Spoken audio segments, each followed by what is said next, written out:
Hi guys, Bobby Gass here.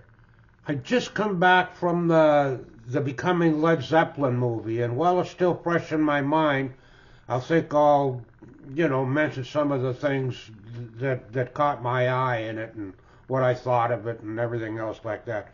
First off, it's a goddamn expensive movie. Here's my ticket. Can you read that? How much it cost?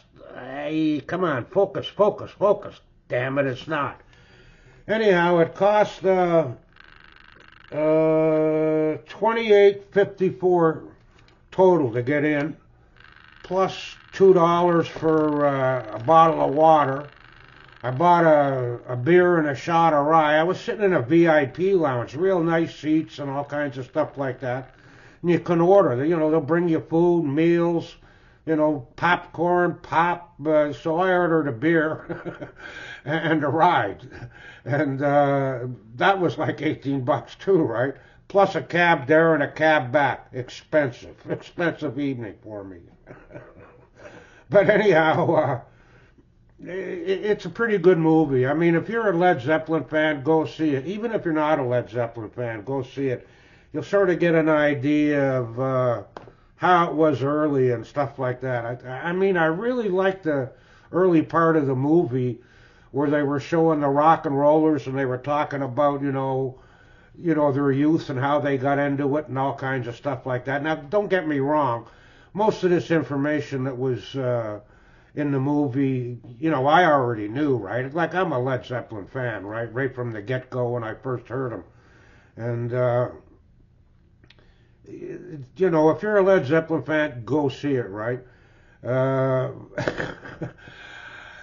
concert footage and stuff like that, I was really, really surprised at the sound. I mean, the sound was, like you were at a concert, for Christ's sakes. Well, almost, right? But it was pretty close as far as I was concerned. Better than, any kind of TV or any of that kind of crap that you ever watched. Sounded different, too, than, on a record thing, right? Than your album, right? And, yeah, smokes.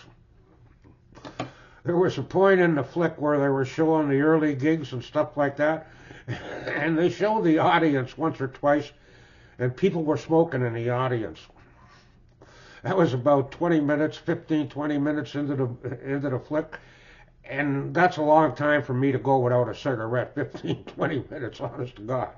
And when I seen him smoking, I was going to go outside for a cigarette. That's how bad I am, right? And then I had Bobby, come on, that's 2 hours and 15 minutes I'm going to be without a smoke, right? So, what the hell, I toughed it out, right? One thing I really, really liked, right, was when Jimmy Page, all of that early stuff, he was playing Jeff Beck's guitar. I mean, Jeff Beck, when he was with the Yardbirds, and he quit the Yardbirds, he gave Jimmy a Telecaster, right? An old Telecaster that was, well, anyhow, it didn't look pretty, so what Page did is he painted the damn thing.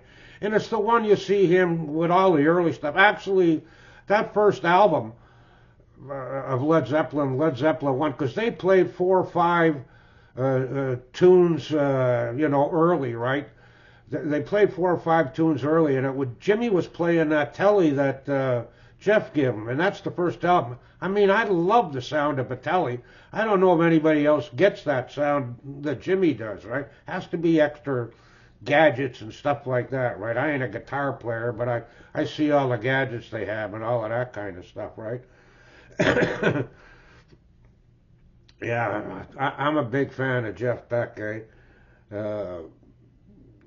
It was funny, watching Robert Plant up there. I had all the guys in the band. Robert Plant, he's my least favorite. Bonzo's my favorite.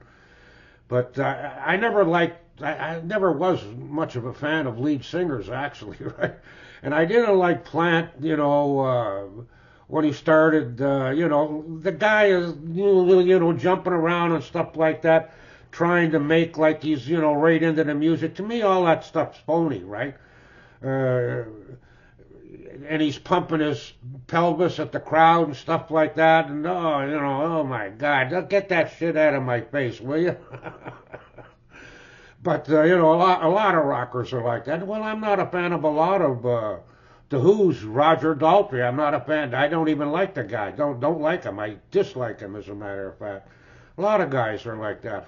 The only guy I can remember that didn't look like he was being phony on stage when he was dancing to the music or acting, you know, reacting to the music is James Brown. He's the only guy that, I mean, the music, he wasn't reacting to the music was reacting to him, was what it looked like.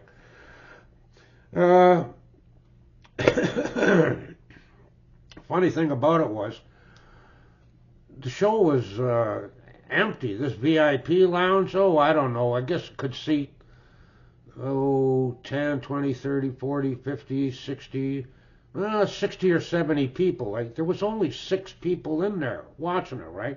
And there was 2 guys behind me, 1 row behind me. And they were talking and everything like that, making a little bit of noise. And I turned around and I give them the look.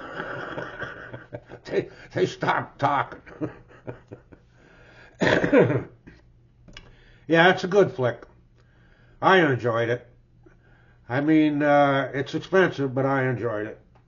Anyhow, that's all I got to say on it about the, you know, right now. I like the early part over the latter part.